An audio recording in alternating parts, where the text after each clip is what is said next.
លោកស្មុតបបបងមិនមែនថ្នមទៀតឡើយវាបបបុកស្មារតីឲ្យយើងភ្ញាក់ឡើងណាត្រានត្រើយពលឺចាំងមកលើកាយដោយថាមពលថ្មីកំពុងរុញច្រានលះបងភាពហត់នឿយចោលទៅថ្ងៃនេះយើងត្រូវតែសប្បាយស្ដាប់សំឡេងខ្យល់បក់ដោយសំឡេងស្រែកជ័យជុំម្នាក់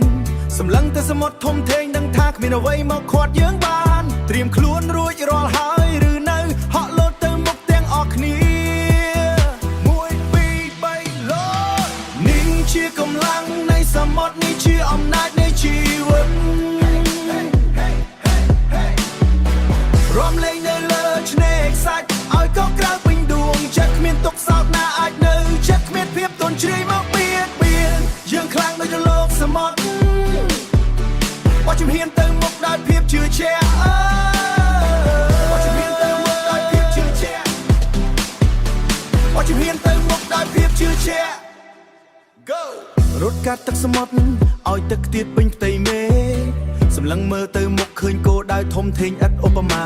ទោះជាត្រូវហើយឆ្លងសមុទ្រធំក៏ចិត្តមួយនេះមិនដែលរាថយថាមពលនៅក្នុងខ្លួនយើងមានច្រើនជាងទឹកសមុទ្រទៅទៀតស្ដាប់សំឡេងខ្យល់បក់ដោយសំឡេងស្រែកជ័យជុំម្នាក់សម្លឹងទៅសមុទ្រធំធេងដឹងថាគ្មានអ្វីមកខាត់យើងបានត្រៀមខ្លួនរួចរាល់ហើយឬនៅហក់លោតទៅមុខទាំងអស់គ្នា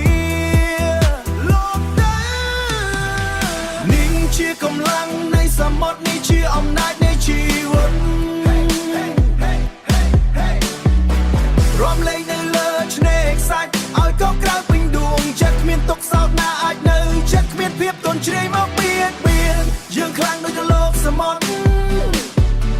បោះជំហានទៅមុខដោយភាពជឿជាក់បោះជំហានទៅមុខដោយភាពជឿជាក់បោះជំហានទៅមុខដោយភាពជឿជាក់ជាកម្លាំងនៃសមុទ្រនេះជាអំណាចនៃជីវិតរំលែងនៅលើឆ្នេរខ្សាច់ឲ្យកោក្រៅពេញដួងចិត្តគ្មានទុកសោកណាអាចនៅចិត្តគ្មានភាពទន់ជ្រាយមកបៀតបៀនយើងខ្លាំងដូចលោកសមុទ្របោះជំហានទៅមុខដោយភាពជឿជាក់